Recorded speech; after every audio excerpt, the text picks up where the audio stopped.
Hi guys! For today's video ga-unbox ko sa akong gi-order sa dili sa TikTok. Mga trouser ni siya guys kay mahilig dito ko sa trouser. And kani siya nga mga trouser guys, ako ni siya gi-order from Al Fashion online shop. Al Fashion elegant vest and trouser set.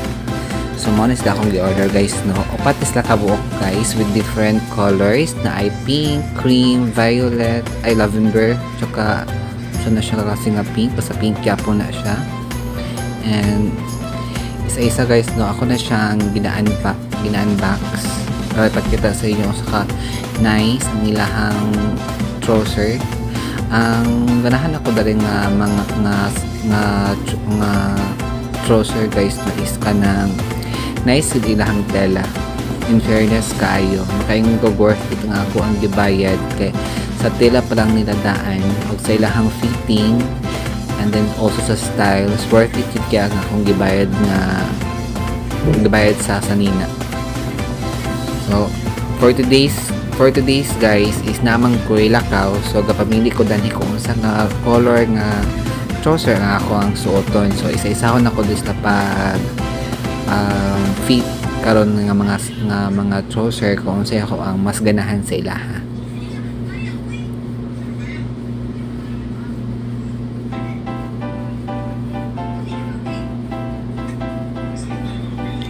So mo ni siya guys mo ni siya ang lavender. Actually bet na ko ang lavender kay mura kong nihayag, tapos sakto lang kasi sa akong color. Ang fitting is sakto gid ka isa na sa ako ang size, and then ganahan ko kay elegante ang nihang tela, and then ang color mo nipod na siya katong isa ka I don't know sa siyang klase nga pink guys. Kay basta magubapalad kong trouser dinaghan gid na siya nga guys, same design basta different colors. Tapos kasi siya guys, suit ni siya guys nga trouser ay ang pares. Ako din na siyang giparesan og kanang bra kay para at least di makita nga ako ang inner. And then mo po ni siya ang last katong cream. So guys, if interested mo nga magpalit or mag-order ani, akong ilink sa akong bio ang shop sa akong gipalitan kay Nice Lag Tela. Bye bye.